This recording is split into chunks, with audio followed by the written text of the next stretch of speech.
Everyone, সবাই কেমন আছো? তো এই গরমে কি কি লাউয়ের তরকারি খেতে ভালোবাসো বা কিছু বলো, প্লিজ কমেন্ট করে বলো। তোমাদের কমেন্ট আমি একদম পাচ্ছি না, তো তোমরা অবশ্যই কমেন্ট করে জানাবে। তো আমার তো লাউয়ের তরকারি খেতে খুব ভালো লাগে, সঙ্গে আমি পটল লতি দিয়ে পটলটা ভাজছিলাম।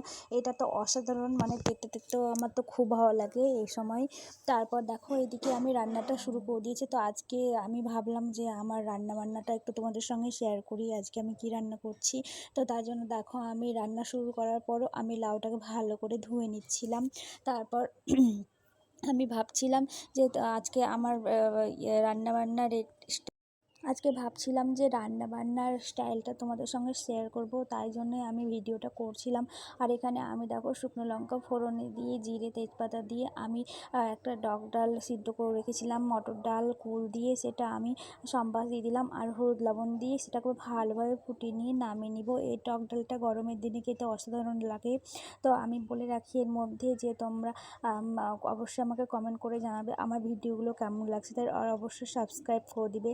তো তারপর দেখো আবার কড়াইয়ে আমি তেল দিয়ে তারপর সম্বাস যেমন ধরো পাঁচফোড়ন, শুকনো লঙ্কা, তেজপাতা দিয়ে লাউটাকে দিয়ে দিব এবং হলুদ দিয়ে তোমার কিছুক্ষণ জলটা শুকোনোর জন্য আমি ওভেনে চাপিয়ে রাখবো। লবণটা এখন দেবো না, লবণ পরে দেবো। দেখো জলটা শুকিয়ে এলো, তারপর লবণটা দিলাম।